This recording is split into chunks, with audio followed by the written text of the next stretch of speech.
O objetivo final de Marshall the Teach em One Piece está claro. Ele deseja o mundo. Ele quer destronar Imu-sama, tomar o trono vazio, assumir Marejoa, derrubar a Terra Sagrada e, no fim das contas, realizar o seu sonho e a promessa de Dave Jones, a herança sombria que ele carrega em sua própria linhagem. Não é só um desejo de liberdade como o de Luffy, ele quer sim ser livre nos seus próprios termos, a custo da liberdade dos outros. É uma ambição de controle, de domínio total, de se tornar literalmente o rei do mundo. E dentro desse caminho em direção ao topo existe um elemento curioso que sempre acompanhou o personagem e que promete mais: o número 3. As 3 caveiras na bandeira, o fato dele ter comido 2 Akuma no Mi com a promessa de comer uma terceira, a recorrência simbólica desse número na construção do personagem e por aí vai, né? Você tá ligado. Desde o momento que ele revelou que era capaz de comer mais uma fruta, muita gente falou, cara, ele não vai parar na segunda, né? Eu acho que todo mundo aqui acredita, ou pelo menos já acreditou, que o Barba Negra vai comer uma terceira Akuma no Mi. E seguindo essa lógica, ele já possui a paramécia mais poderosa, que é a Gura Gura no Mi, considerada uma fruta capaz de destruir o mundo. Ele também possui a sua fruta original, a Logia mais maligna de todas, a Yami Yami no Mi. Falta uma terceira peça nesse quebra-cabeça. Ao longo de muitos anos acompanhando One Piece, cara, eu vi todo tipo de especulação sobre qual poderia ser essa terceira fruta e sei que você também já viu muito disso. Cara, gente teorizando sobre ser a Zoan do Cerberus, né, que seria a fruta original dele, o que faria sentido simbolicamente pelas 3 cabeças. Eu mesmo alegava fortemente a possibilidade de que ele roubaria a fruta do Marco, o que sinceramente eu continuo achando, cara, que seria espetacular pelas capacidades curativas que ela tem, porque daria a ele regeneração, voo e uma resistência absurda que falta no personagem. Teve também a teoria de que ele chegaria no final de um ano para roubar a fruta do Kaido, o que, cara, era uma possibilidade igualmente interessante, só que todas essas Akuma no Mi, apesar de incríveis, são pouco se comparadas à sua ambição. Melhor, são pouco se comparadas a outro poder que ele é capaz de alcançar. Cara, a gama de possibilidades para o Barba Negra é gigantesca, mas tem algo que ele não é capaz de ter. Mas tem outra pessoa que é, e essa pessoa é você. Você acorda e o celular toca, cheio de problema, e-mail, zap, robô fazendo ligação, e quando você percebeu, tá há 2 horas resolvendo coisa da cama, de pijama, completamente estressado. Mas calma, esse drama acabou. A gente sabe que seu dia não começa até você colocar uma roupa fresca, e a Insider chega com a solução para todos os problemas. Seja pro treino, pro trabalho, pro estudo, despertando com uma roupa da Insider, você fica pronto pro desafio que a vida te lançar. Com o cupom Chapéus de Palha, você ganha 15% de desconto para novos clientes. Para tudo porque agora é 20% off até 31 de janeiro. Ficou maluco? Se você não tem uma peça da Insider ainda, o momento é agora. E se você já conhece e confia, o nosso cupom Chapéus de Palha dá 10% off no site todo. Tá bom demais. Então, galera, link na descrição e vem apoiar o canal com a parceria que vai te despertar de uma vez. Clica aí no primeiro link da descrição, tá? Até 20% de desconto. Eu gosto, eu uso, você vai gostar também. E deixa agora eu retomar o raciocínio. Apesar de incríveis, as habilidades do Cerberus, do Marco ou do Kaido são pouco se comparadas à ambição de Teach. Melhor, são pouco se comparadas ao outro poder que ele é capaz de alcançar. Porque existe um grande elemento na história chamado Imu-sama, o alvo de Barba Negra, uma entidade que ainda não revelou completamente seus poderes, mas que claramente possui algo que lembra uma transformação Zoan. Então é possível que nessa trajetória para dominar Marejoa, ele finalmente consuma a terceira fruta, sendo essa a do soberano desse mundo. Só que ao mesmo tempo tem um detalhe, né? Porque tudo indica que esse poder do Imu não funciona como uma Akuma no Mi comum. Existe a possibilidade real de que Imu nem sequer tenha uma fruta e que suas habilidades derivem de outra fonte de poder completamente diferente. Talvez algo mais antigo ali, mais ancestral, mais próximo de um pacto ou um poder proibido. Só que isso também não impede o Barba Negra de consegui-lo. No processo da queda de Marejoa, no momento em que o governo mundial ruir, é perfeitamente perfeitamente possível que o Teach veja ali a oportunidade de obter esse poder, que é o mais absurdo que já existiu em One Piece. Seja isso de fato sendo uma fruta e ele a transformando na sua terceira Akuma no Mi, seja usurpando diretamente essa fonte das habilidades do Imu-sama, ou seja fazendo algum tipo de pacto ali demoníaco para conseguir essas técnicas. Pela sede de poder que ele tem, pelo pecado de muitos piratas ser exatamente a ganância, né? E ele ser o com maior objetivo entre todos eles, faz muito sentido que ele veja essa possibilidade e queira aproveitá-la. Mais poder? Cara, só vem imortalidade.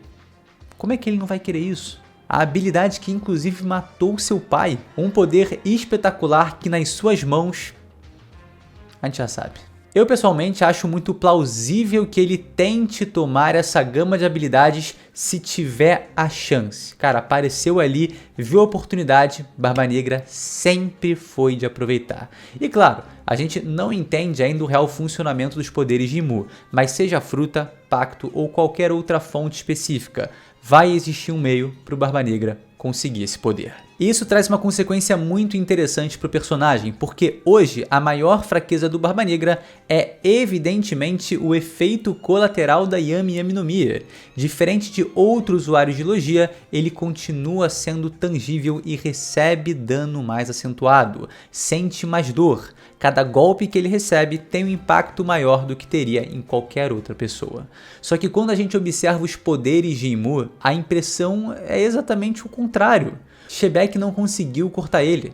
Um ataque conjunto dos personagens mais poderosos dessa história não conseguiu feri-lo. Seu corpo parece maleável, sua regeneração é um completo absurdo e sua existência parece não seguir exatamente as normas da física. Se o Barba Negra adquirir esse tipo de habilidade, ele automaticamente contorna a maior fraqueza que possui hoje e isso, cara, o leva ao extremo oposto. Ele deixaria de ser um usuário de Logia vulnerável com sofrimento multiplicado para se tornar algo praticamente intocável, quase imortal. E além disso, como se já não fosse apelão o suficiente ele ter um bucho absurdo em si, ficar bufadão monstruoso, ele ainda teria a capacidade de gerar pactos. Imagina o Barba Negra com essa capacidade e tendo à disposição seus 10 capitães titânicos. Claro, aqui eu tô assumindo o melhor cenário possível para o Teach, onde ele conseguiria usurpar quase completamente os poderes de Imu e atingir o potencial máximo de toda a sua tripulação, tá? Então, só imagina, ele poderia conceber imortalidade a cada um deles. Poderia entregar fragmentos do seu próprio poder para fortalecê-los e, por fim, presentear todos eles com uma poderosa forma Yokai, além das Akuma no Mi, né, que eles já possuem. E o mais interessante é que essas frutas já foram escolhidas a dedo pelo próprio Teach, sempre combinando com o perfil de cada capitão titânico. Shiryu, um espadachim assassino, cara, extremamente letal. Ele ganha invisibilidade, aumentando ainda o seu potencial de imortalidade, né? Como vimos, por exemplo, na luta contra o Garp. Van Algor é um sniper absoluto, ele ganha teletransporte e controle total de posicionamento, vai onde quiser para o spot mais camper possível e de lá, irmão, a WP absurda, pô. Já o Jesus Burgers, como último exemplo, é um lutador corpo a corpo extraordinário, sempre tá no contato físico e recebe a fruta da força. Agora imagina esses personagens acumulando 3 camadas de poder: Akuma no Mi, imortalidade e a adição de um yokai ligado a cada um deles. Sabe o que é mais absurdo? É que essa possibilidade, esse cenário, não é impossível. Nesse contexto, os piratas do Barba Negra atingiriam todo o seu potencial. Eles não seriam só antagonistas fortes, eles seriam o maior desafio que o Chapéu de Palha enfrentariam em One Piece. Enquanto um grupo cresce pelo seu laço de amizade, o outro cresceria por pactos e concessões de poder. E isso transforma o Teach no inimigo definitivo na história, no que eu acredito ser o vilão final. não só como um pirata ambicioso, mas como alguém que tomou tudo para si, tomou o poder do governante do mundo para si. E essa possibilidade do Barba Negra herdar ou roubar o poder de Mu é tão interessante narrativamente porque ela se conecta diretamente ao sonho dele de dominar o mundo e, claro, com a queda iminente do sistema que ele próprio já está derrubando. Então, nesse processo, ele encontra o poder, ele usurpa isso de Mu-sama. E aí acaba sendo uma consequência, uma recompensa pelos seus atos. E essa foi uma resposta a Samuel.egídio, que perguntou: caso o Barba Negra roube a fruta de Mu, ele dará novos poderes aos seus companheiros? Esse é o canal Chapéu de Palha, eu sou o Lipe e esse é mais um Respostas de Palha, o quadro aqui do canal que vocês perguntam e a gente responde de alguma forma. Tamo junto, deixa aquele like, se inscreve no canal e vem com a gente. Checa também o primeiro link na descrição. E tamo junto.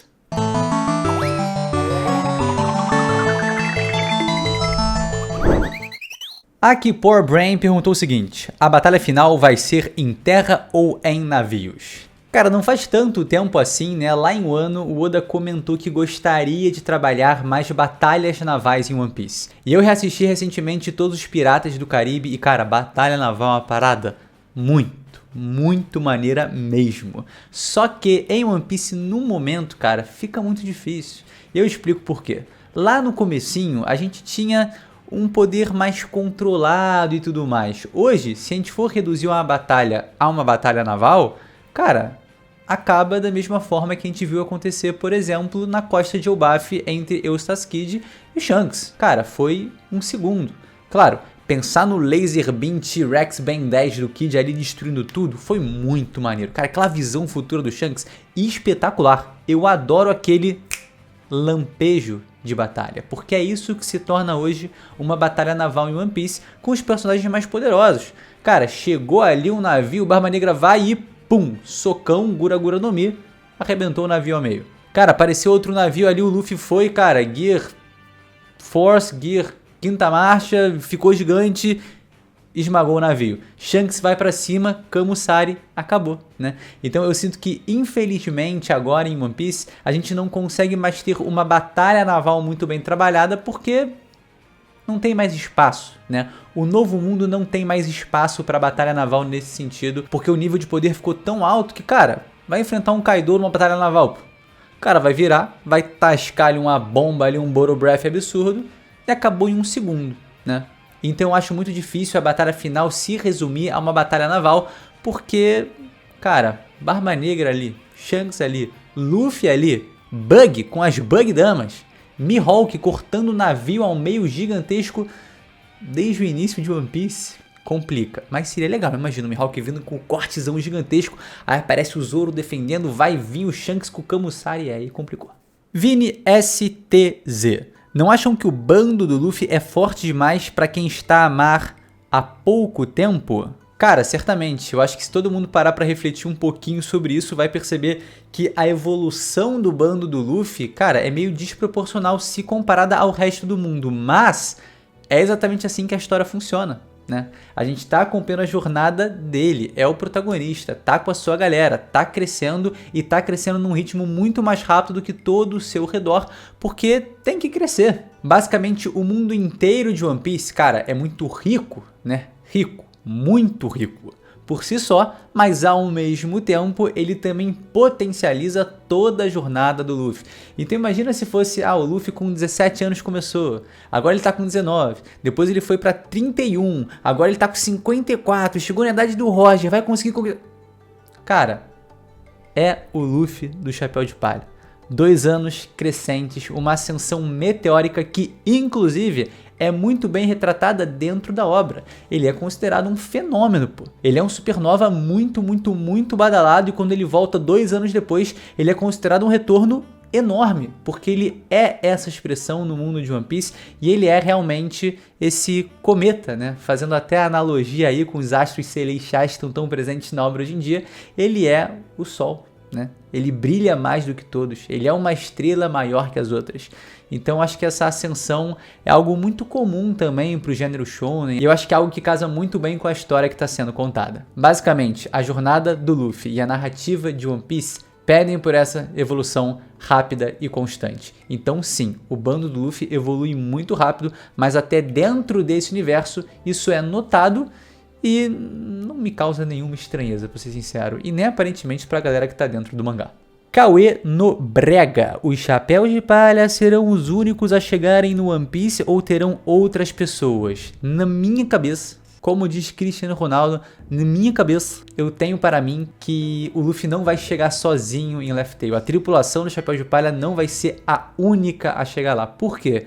Cara, quando a gente volta pro passado do Roger, lá com o Oden, a gente tem o nosso Ruivo Tarô, a gente tem o nosso pequenino Bug ali também, e eles comentam sobre essa de, cara, a gente poderia chegar em Laugh Tale agora, com o bando do Roger, mas fica tranquilo, Bug, tu tá doente, eu vou ficar aqui do teu lado, tá tudo certo, vou cuidar de você, e a gente chega nessa ilha depois com nossa própria tripulação. Então eu sinto que essa promessa tão genuína de uma criança, cara, praticando também um ato de gentileza com o seu irmão ali, né, que o Shanks e o Bug são, de certa forma, irmãos também. Então eu acho que essa promessa, esse contato, esse carinho tem um peso muito forte pro futuro. Então eu imagino que o Shanks e o Bug também vão chegar até Laugh Tale, porque é algo que eles deixaram de fazer na infância, mas com a promessa de retornar. Então ainda tem todo esse peso da carga do que eles deixaram de viver. É aquela frase do Neymar, né? Saudade do que a gente não viveu ainda. E aí, claro, né? Falamos tanto de Barba Negra nessa história. E ele não vai chegar em Laugh Tale com todo mundo? Cara, talvez não. Talvez o objetivo dele seja realmente permanecer ali em Mariojoa e aí ele se torna o rei do mundo, enquanto o Luffy, o Shanks e o Bug, cara, de alguma forma se resolvem para ver quem vai ser o rei dos piratas. O Luffy vai se tornar essa figura, ou o Bug, e aí o Luffy vai se tornar essa figura, e aí vai ser rei dos piratas contra o rei do mundo. A batalha final de One Piece explosiva, a dominação contra a liberdade, simplesmente Monkey D. Luffy contra Marshall D. Teach. Cinema. Acho espetacular, bom demais. E pra fechar, Nata CR Reis perguntou: Loki no bando garantido? Galera, puxo essa pergunta como a última só para deixar aqui avisado. Irei fazer um vídeo exclusivo sobre Loki no bando. Eu não garanto que ele vai ser um vídeo extremamente agradável, tá? Eu não garanto que ele vai ser um vídeo que tu vai terminar e falar, nossa, que maravilha, que alegria. Eu não garanto isso, mas eu garanto que farei um vídeo sobre Loki Mugiwara, beleza? Tamo junto então, mais uma vez, muito obrigado por me acompanhar até aqui. A todo mundo que mandou pergunta, o meu mais profundo, valeu. Cara, segue a gente lá no Instagram, a gente cria um story, vocês perguntam, a gente traz aqui pra vídeo, tá bom? Então é isso, muito obrigado de coração e a gente se vê sem sombra de dúvidas num próximo. É isso, galera, valeu! Quase derrubei a garrafa ali. Valeu!